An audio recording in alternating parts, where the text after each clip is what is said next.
Hi there. Welcome back to Backstage with VOCAB Malone, where I take you behind the scenes of Islamicize Me. Today I'm going to do days 10 and 11. Let's get into it. I got it on the screen right now, watching it.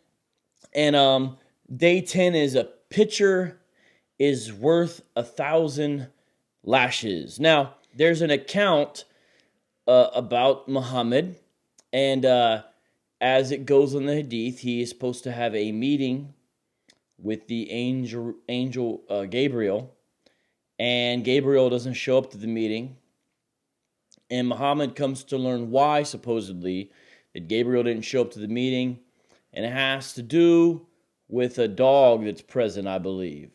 And so the revelation basically comes, in essence, as a result of that, and there's other sources that relate to the parts of this as well. But anyways, the short version of it is that an angel cannot enter into a house where a dog or where images, the wrong kind of images, are present.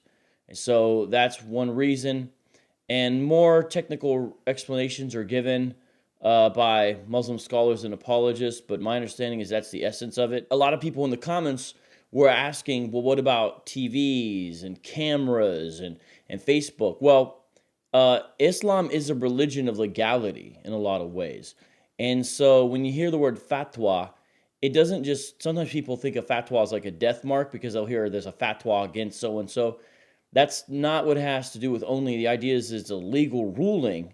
And so there's modern day fatwas on these questions. So different groups of Islamic scholars will offer fatwas on questions such as, should a Muslim use Facebook?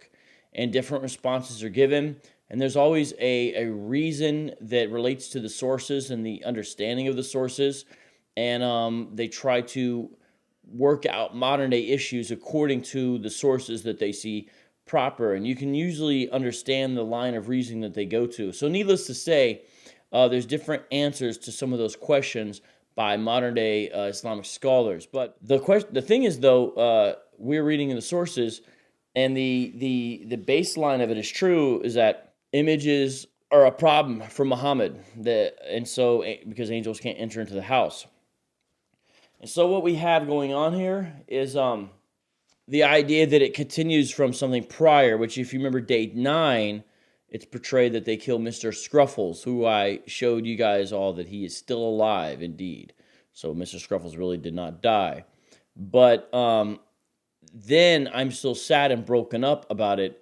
So I'm looking at a picture of Mr. Scruffles, and Dennis, David's character, becomes upset, and then they check the sources, and then, I can't have images or pictures, so they take that of Mr. Scruffles, that memory, and also of someone whom I call a child, who I say is my adopted son, Marco. And a lot of you understood that was foreshadowing. Yes, that will come into play later about other things that Islam teaches. So pay attention to that. You'll see all that when it happens. Some people said this is funny, it's comical, but the series is getting darker and darker. Yeah, people are noticing that there's a character arc, there's progression here, and you can see that the other two are sort of dragging me along as far as the so-called process of radicalization. But what you're going to notice before long is that everything is taken away from me. I essentially end up joining all the things that I was attached to, my character, Giovanni, attached to get taken away, and you see I join in. Now, when they filmed the actual picture burning scene, I was upstairs either filming something else, I can't remember right now, or writing one of the scripts that still needed to be finished. But I wasn't there when they did that. I didn't need to be. It was just those two, because I'm not going to burn my own pictures, I guess is the idea, because I wasn't totally sold on the idea of my character. Questions about the pictures. People were asking if those were real pictures. What's a combination of things when it comes to the pictures? Some of those pictures are real friends or family members, yes. Other ones are not. They're actually like stock photos, that come inside pictures, you know what I'm talking about. Other ones are pictures of people that we have that I literally don't know where they come from. Do you ever have pictures like that? You're like, who is this? How do we have a picture of this person? And no one in the house seems to know who the person is. Some of them were those. Other ones were ones I had duplicates of or extras, or a digital version of them. And some we did really have to burn because of tie-ins later on to the series. Anyways, it is what it is. People were disturbed by that, as well as the portrayal of killing Mr. Scruffles. There's disturbing stuff in this. My favorite part, personally, is probably where John's character, Jamal, rips the picture out of my hand when I'm going to kiss it. If you notice, that's what I'm implying when I do, like, this memory. And he puts it in his mouth and chews it up. The extra thing, and just glares at me, and I just look at him. And then it pans over to the picture bookcase, pans over to that, and then and shows shows them taking all the pictures off. And then Jamal does a great job, John's character, smashing glass. And then, of course, David's character, Dennis, is shown burning the pictures.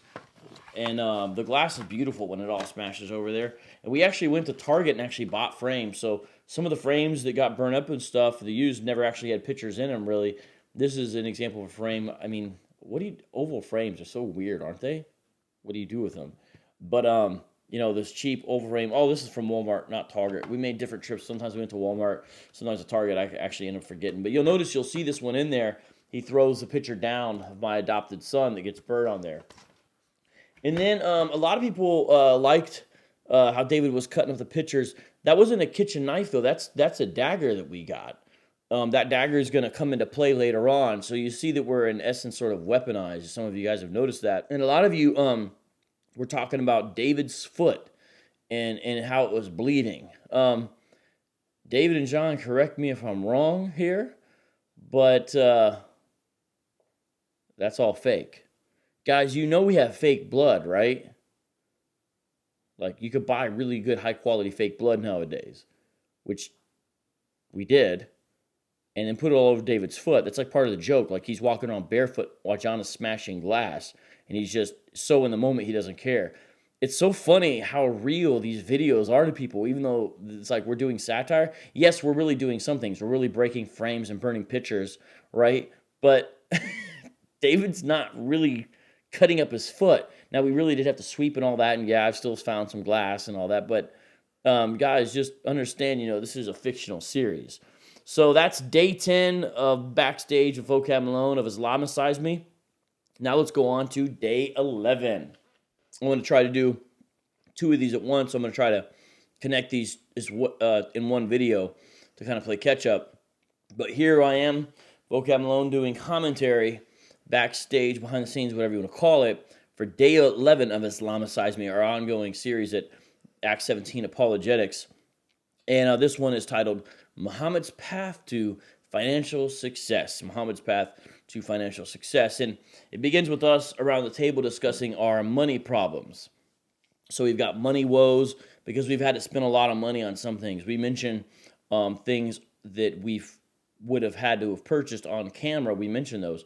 But if you think about what's going on, there would have been a lot of other stuff we would have to have purchased sort of off camera. We don't mention, but a lot of things that we had to purchase, this is getting expensive, this new lifestyle. We realize we need a new source of income, and of course, we seek Muhammad's guidance on the finances via the backpack. Some of you have asked about the backpack, different questions.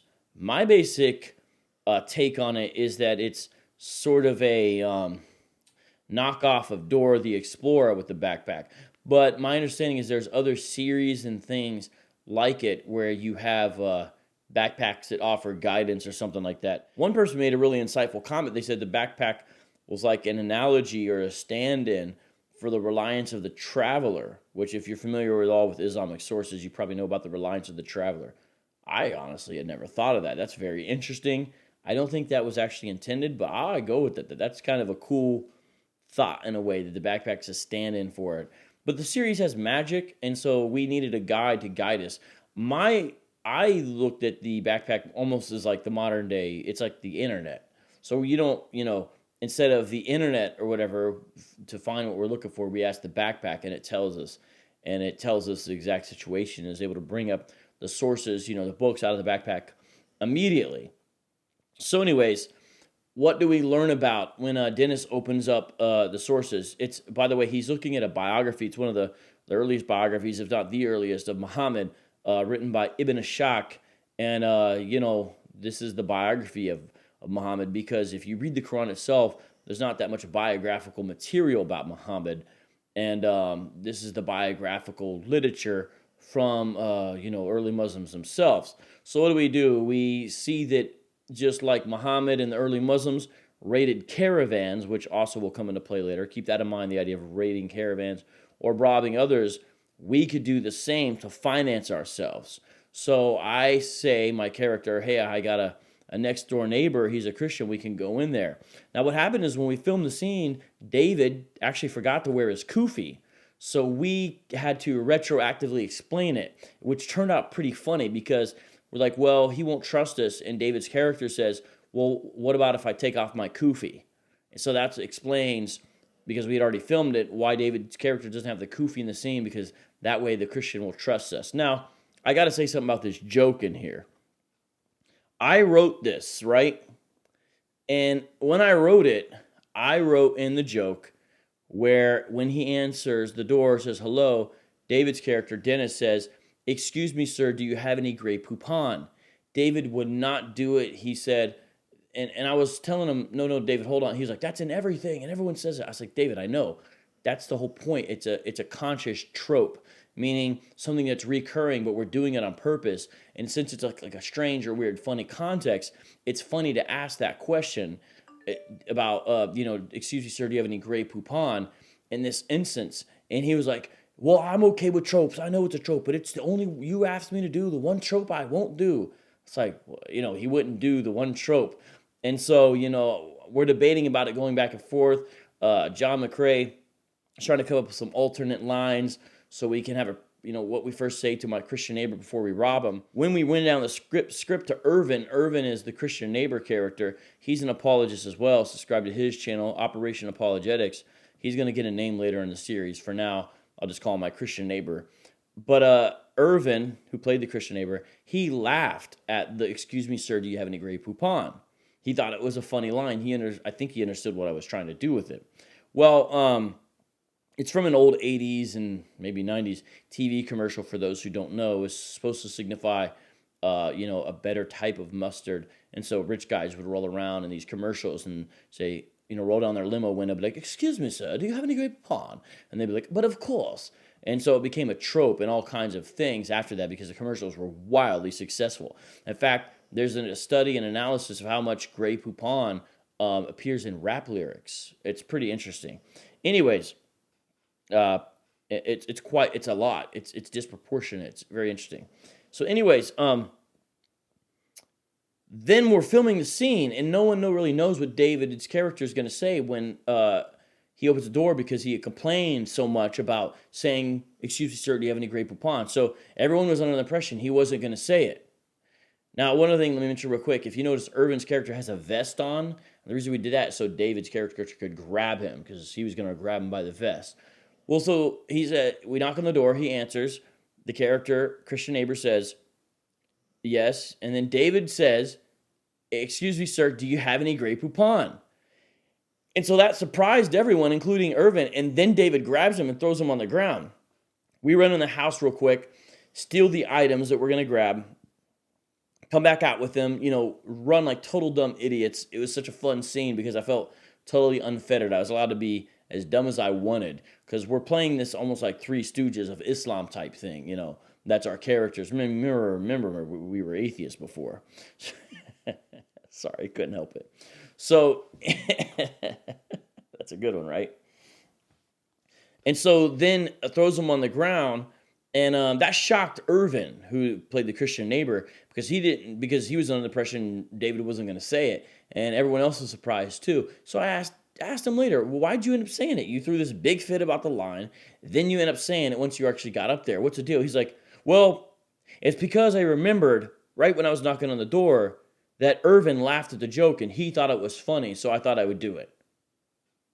So, even though I wrote it and explained my reasons for it, and it was good, because Irvin thought it was funny is the reason why he ended up actually using it. So I told Irvin, thanks, man, for laughing at that, because apparently otherwise that wouldn't have made it into there, because if Dave was throwing a little hissy fit about it. Oh, there's one trope I can't do. He's got to stand on principle. But then he ends up doing it because, Irvin thought it was funny. Irvin's the test market. He's exactly the kind of person I knew would laugh at that joke. Anyways, David. So anyways, Irvin is a trooper. He stayed flat, like unconscious, clearly from the sleeper hold or whatever David put him in. And then David dragged him over like actual hard surface. Like there's a metal thing that pops up under the door. Like Irvin just stayed in character, but he drug him with his back over actually some pretty messed up, scratchy surfaces of where the bottom of the metal door is. I can't even explain it, but like he was legit. And then it's funny because if you notice, David's character Dennis shuts the door and then he opens it again and throws a shoe at him, which is sort of, well, not sort of, that's a well understood Middle Eastern way to show utter disrespect and contempt, right? Like the guy who threw the shoe at President Bush and he dodged it, if you remember that. Where they hit you see the people hit the statue of Saddam Hussein in Iraq, with the bottom of their shoe. So, anyways, he throws a shoe at him. That was improv. That wasn't written in the script or not anything like that. But it was a perfect thing for David to do. Like, I'm so glad he did that. Came up with it. He threw. It was the perfect touch. It's unexplained how we acquired the slipper back or the shoe back or whatever. It didn't even matter because such a perfect moment. It's so funny that he did that. And here's what's so funny about it too. The cameramen were inside and they saw the aim and all that. Check this out. David throws a shoe at the Christian neighbor character. He could have thrown the shoe anywhere in the house, couldn't he have? He could have threw it like up, He actually threw it at Irvin. He actually hit Irvin. Like he had to actually throw it at him, bonk, hits him again, like add insult to injury. So it's just funny because everyone's like, dude, you need to actually hit him with it as well. But of course he does. So then we're back at the table with the things we had stolen from the Christian neighbor. And, what kind of things do we have? Hold on, let me see here. Well, I brought it out. Excuse me just a second. This was all John McCrae's idea to steal the broom. That was a great idea. And it came in handy with the idea of we need to clean stuff up and sweep. And later on we tell that character, we'll steal your other broom if you don't do what we say. That's funny that he thought of that. We also stole this.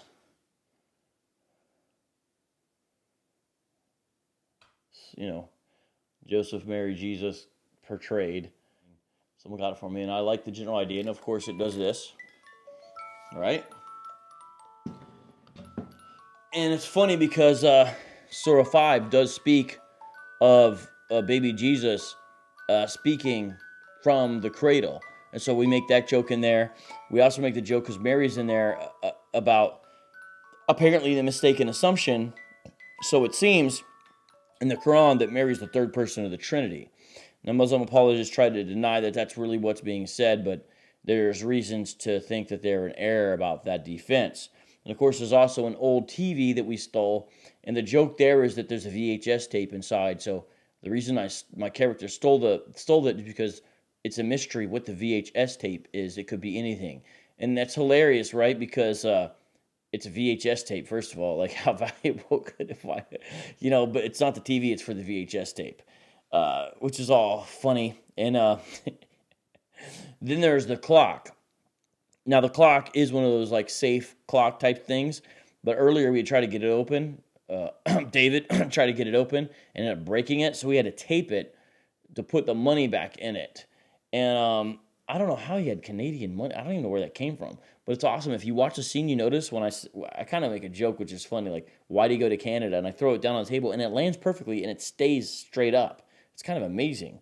So anyways, I don't know if could you even do that with American money? Is easy? I don't know.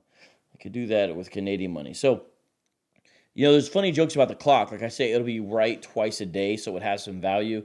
David says, you're right, so we could set it to prayer time. There's a lot of little funny jokes in there. Then it's like, let's open it up. I just bring out like a straight-up sword that out of the side. David goes at that with a dagger, and my face when I'm doing it is like, okay, I'm starting to get there, right? I'm starting to join in on this, you know what I mean?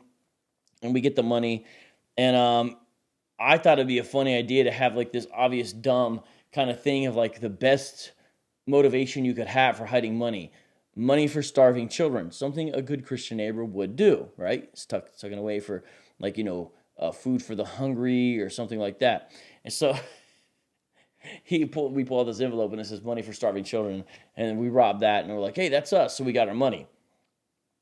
And The idea that, again, this is, in essence, based upon the model set by Muhammad himself, who really did this sort of thing. And it's the history. It's always trying to be explained away by supposedly contextual considerations, but you just really can't do it. It's really it's a lost cause to try to argue it, I think. And so that is commentary for days 10 and 11. I'm probably going to film days 12 and 13 commentary right after this, so if I had the same clothes on, don't get mad at me. It's because I filmed them right after another. My Captain America shirt, my Kangol. But that's enough for now. Signing off.